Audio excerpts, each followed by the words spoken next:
These videos are brought to you by MSCCasino.com and the Macau Sporting Club. MSCCasino.com, check it out.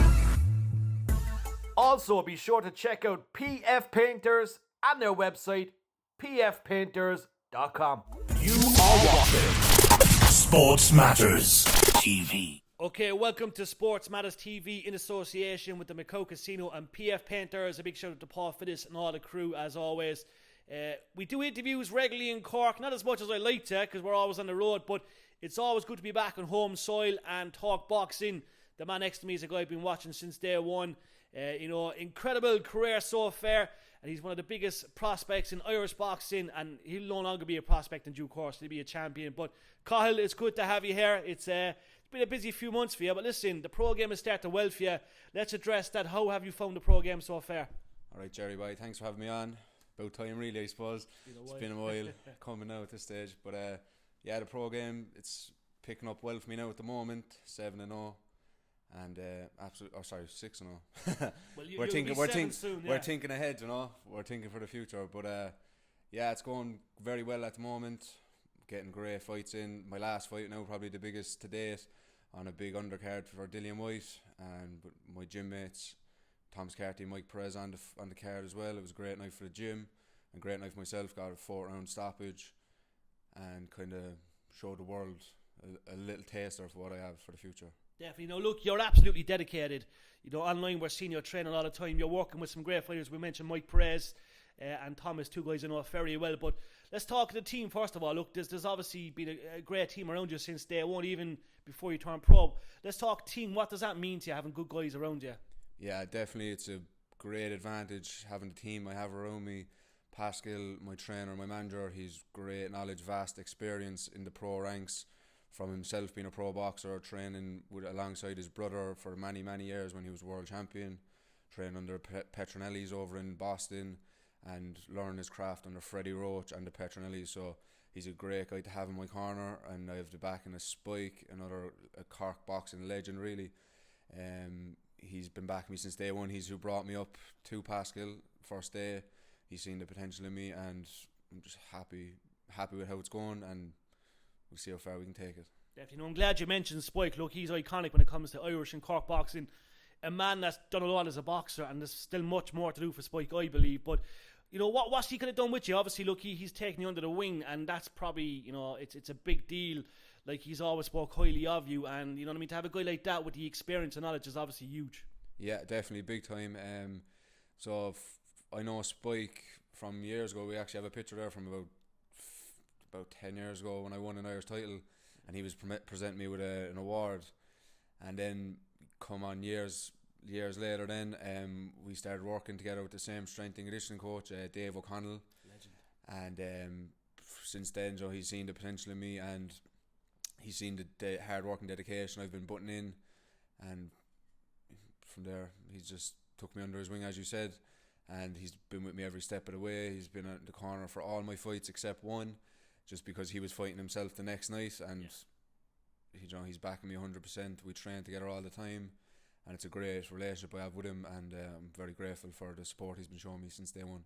Yeah, no, Spike's iconic. And like the pro game, it could be grueling, it could be tough, right? It's a very kind of lonely place for a lot of pro boxers when they go pro.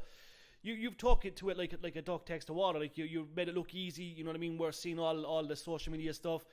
Like, you're in a good place, and like you're moving quite fast, which is great to see. But look, obviously you're enjoying it. And when did you decide, you know what I mean, that you really wanted to be that professional boxer? Like, obviously that came a couple of years ago, but look, it's something that you knew you wanted to do, and obviously look, you've talked to it quite well. Yeah, ever since I was young, really, the ambition has always been to turn pro. You know, like, as getting into boxing, I'm watching pro boxing since I'm young, so the goal was never really to be a standout amateur. Obviously, as I got into amateur boxing, it was an option, but since the young age, I've been watching pro boxing. Anthony Joshua, being on Dillian White's undercard was mental. Like, the first professional fight I stayed up and watched was Spike, Chris Eubank, and Joshua, Dillian White. So, like, that was the first fight I was left watching, all that my mum knew about anyway.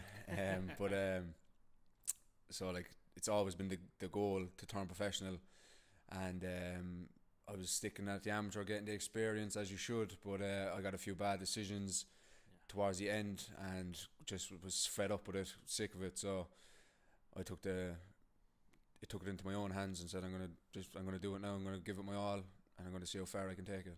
And look, we mentioned the amateur game. It's grueling. You look at all these people that have won fights and they don't get the decision, right? And we've seen many great Cork boxers being in that position, especially in Dublin. Now, I'm not saying all of them have had them bad decisions. There has been a lot of them, though, right? It's tough for an amateur today in Ireland, isn't it? Because look, you never know. Like you could box the ears off a fella for 3 rounds, and then he'll get the decision.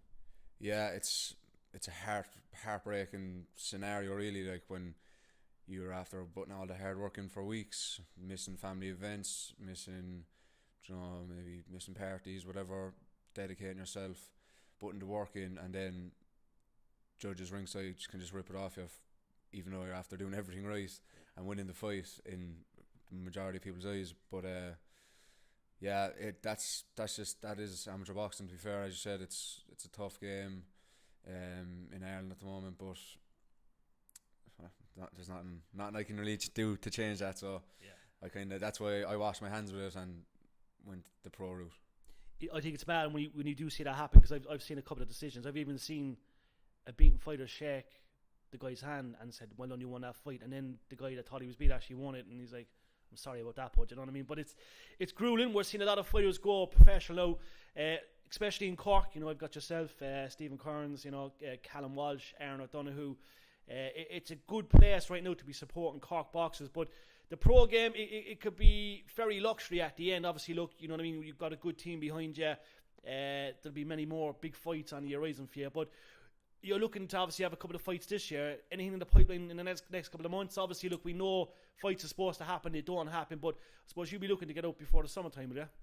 Definitely. If all was going to plan, I would want to be out twice before the summertime, but sometimes plans change, but the goal stays the same. So I was meant to be fighting on the 8th of March, but the whole event isn't happening now, so that's out of my control. All I can do is stay in the gym and stay ready. I'm heading over there to Madison Square Garden on the 16th of March. I'm going over. I want the winner of Kevin Cronin and Emmett Brennan, so they're rematching on the Callum Walsh undercard. Also my gym mate Thomas Carty, he's fighting on it. Big fight for him, big stage for him, so I'll be going over supporting him as well. And as I said, I want the winner of Kevin Cronin and Emmett Brennan. I've been calling for Kevin Cronin the last year.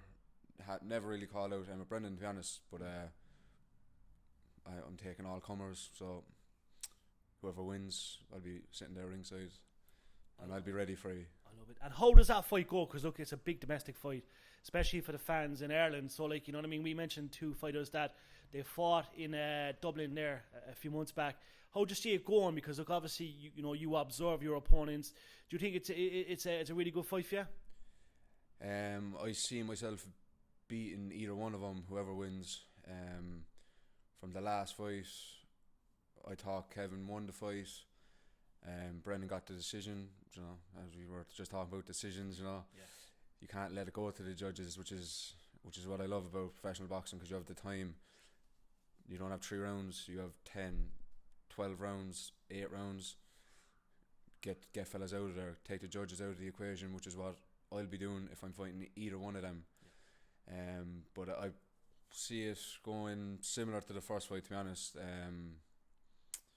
I'm not sure what changes either fella's going to make, but I see it going similar, but I could be wrong. It could be completely different. Yeah, no, it's going to be a great fight, and it's a fight we see who fight the winner. That'll be a huge domestic fight. Like, there's talks of a lot of stuff happening in Cork in due course. We know Callum Walsh, we spoke to Dana White, and he's trying to make a Cork fight. Now, we are struggling for venues. We have to be realistic. Like, Mill Street's probably a possibility. There's places around Cork that maybe you could do it, but you know what I mean? That's obviously something you want in due course to fight in Cork, and you'd love to put on a show and headline a big show for a title fight. Definitely, if we could get that fight against Cronin and Brennan, whoever wins in Cork, would be a massive fight.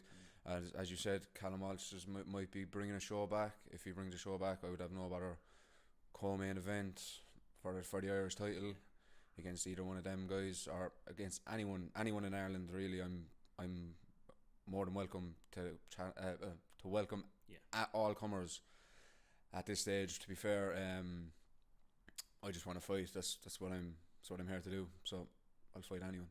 I love it. Now, last fight, obviously, massive card, Dillian White, Mike Perez.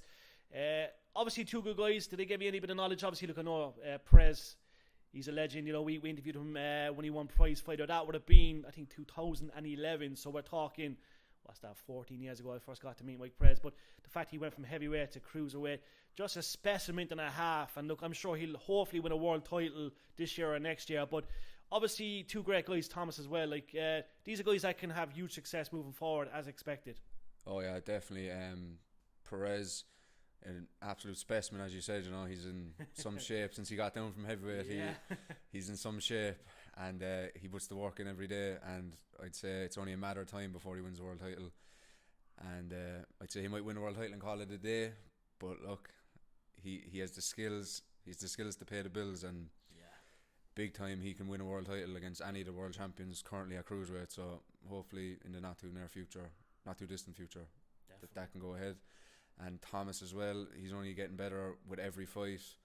He has a big fight now on the 16th of March. I think he's going to show his talent to the American public, and again, he's only going to go like that as well, So the gym is buzzing at the moment.